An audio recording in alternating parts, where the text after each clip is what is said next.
गणपतीचं डेकोरेशन म्हटलं तर खरंच खूप 2-3-4 दिवस काही हप्ता पण लागतो. पण हे गणपतीचं डेकोरेशन खरंच सर्वांच्या घरी करायचं असेल तर सगळ्यांची हीच पद्धत असते. तर मला बनवायचा आहे गणपतीचा पडदा खूप सुंदर, आणि त्याचबरोबर मी ह्या चमकीच्या कपड्यांचा गणपती कटिंग करून घेतलेला आहे आणि खूप सुंदर हा पडदा वाटणार आहे. कारण की पडदे मी 2-3 वर्ष दुसरेच वापरत होते, त्यासाठी मी हा वापरणार आहे. कारण की पडदा का वापरायचा हे तुम्हाला पुढे नक्कीच कळेल. तर त्याचबरोबर मला पडदा लावायचा आहे कारण की आम्ही बाहेर गणपती बसवतो, त्यासाठी मला हा पडदा बनवायचा आहे. माझी चालू होती त्याचबरोबर मेहंदी पण, आणि मेहंदी पण मध्येच काढत बसली मी.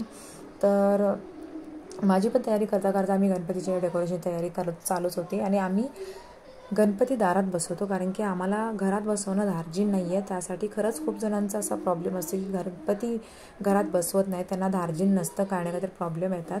तर त्याचबरोबर आम्ही आमच्या या चाळीतल्या मंडळींनी सगळ्यांना ठरवले की यांना गणपती दारात बसवायचा. तर त्याचबरोबर सगळ्या मुलांनी वगैरे मिळून बोलल्यानंतर आम्ही एक 15 ते 17 वर्ष झाले असतील आम्हाला की आम्ही गणपती दारात बसवतो. आणि हे आमचा गणपती आता पूर्णपणे आमचा झालेला आहे, कारण की जे होते ते सगळे गेलेले आहेत आणि आम्ही सगळं डेकोरेशनचं करत राहतो. आणि हा आमच्या दारातून गणपती जात होता, आमच्या चाळीतून हा गणपती जात होता. आणि खरंच खूप सुंदर गणपती आहे. खूप मोठे मोठे गणपती आमच्या चाळीमध्ये असतात.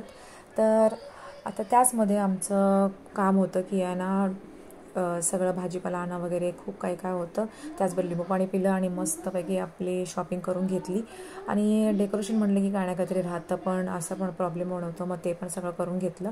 आणि डेकोरेशन म्हटलं तर थोडंफार तर गर्दी तर खूप होती येता जाता, कारण की 6 तारीख होती आणि दुसऱ्या दिवशीचा गणपती होते. आणि हे परत आल्यानंतर मी डेकोरेशनची तयारी चालू होती. त्याचबरोबर सगळी माझ्या चाळीतली मुलं वगैरे आम्हाला मदत करायला येऊन बसतात आणि अण्णादादा पण येऊन बसतात, सगळेजण येतात. तर त्याचबरोबर हे आमचं फायनल लुक झालेला आहे. हा खूप सुंदर असं वाटते, हे असं फोल्डिंगमध्ये मस्त वाटते की डेकोरेशन छान वाटते. तर त्याचप्रमाणे आपल्याला हे व्यवस्थित करून लावायचं आहे. आणि हे असं डेकोरेशन आमचं कंप्लीट झालेलं आहे. तर आता वाजलेत 1:30 या 1. तर बाय, थँक्यू.